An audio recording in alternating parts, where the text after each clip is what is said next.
Good morning, my name's Tom, and today's video is about Stephen Righini.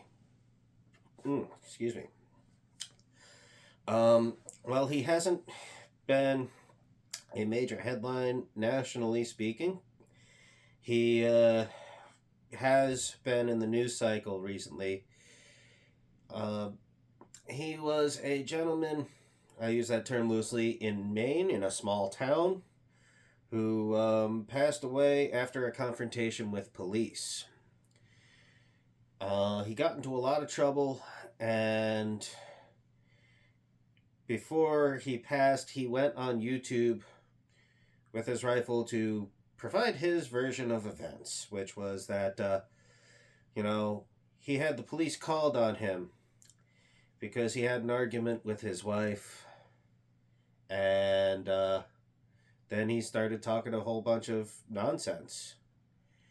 That he was persecuted, that he lives in like the number one abortion state and the number one gay state in the country, which I don't think that's what Maine is really known for.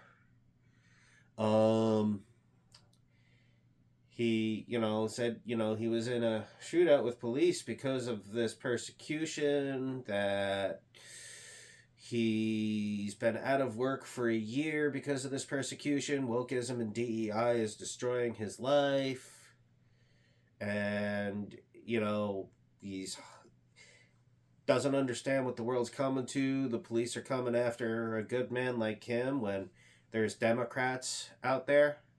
And he called the Democrats pedophiles. So we're going to stop right there because this is where things get interesting. So he was 29 years old. He was married to an 18-year-old woman. Okay, that's legal. A little bit cringy, but legal. They had a 4-week-old son. You're like, okay, wait a minute. But in Maine, the age of consent is 16. So still legal. Even more cringy. And it's like, legally speaking, this man is not a sex offender. That statement is that he's not a sex offender is technically correct, which is the worst kind of correct. So what the heck are we discussing here? Well, hello, PTSD bunny. Angry mask. A more complete version of events is he hit his wife. He pushed her, he knocked her into a wall.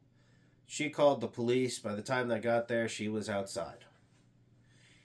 He got into a confrontation with police. He pulled his piece and ran into the house while firing a couple rounds at the officers. Then he grabbed his rifle and started streaming a video.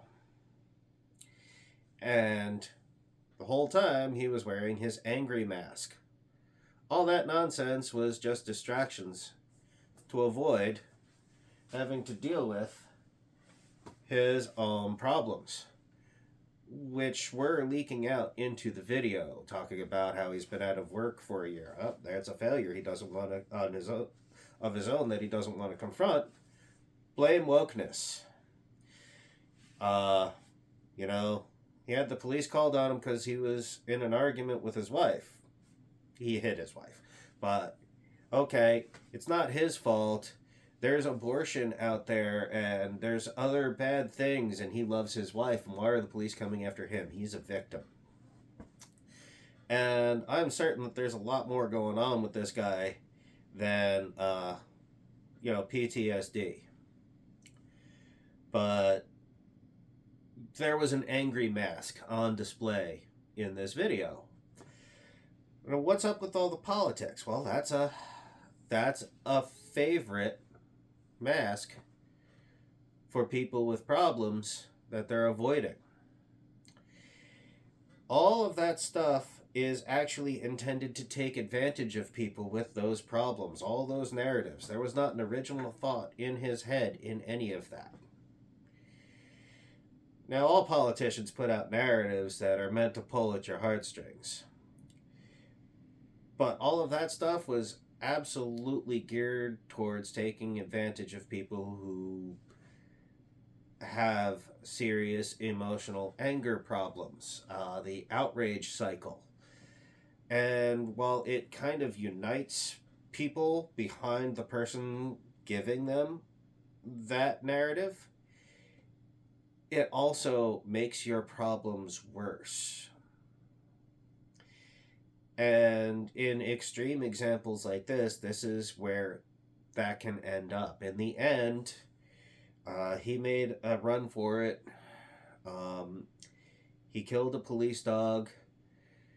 He put a round in an officer's shoulder, and the police returned fire, and he did not make it. And all I'm saying is, the people who take advantage of that kind of narrative, they're fully aware of what they're doing 90% of the time.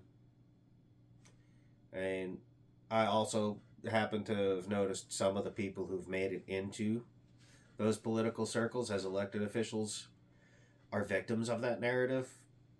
But the vast majority of them, they're deliberately taking advantage of it. They know how it works. And they know that they're hurting the people that fall for that narrative, and they're doing it anyway. And they know that this is a potential result. So when you hear somebody talking about all that stuff, just stoking that outrage, understand that they are deliberately taking advantage of your problems. They are deliberately hurting you, and they don't care.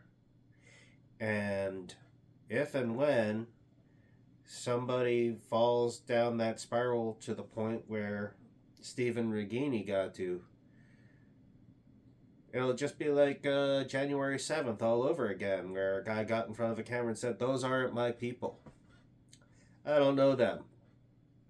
And, start providing scapegoats. It's those other people.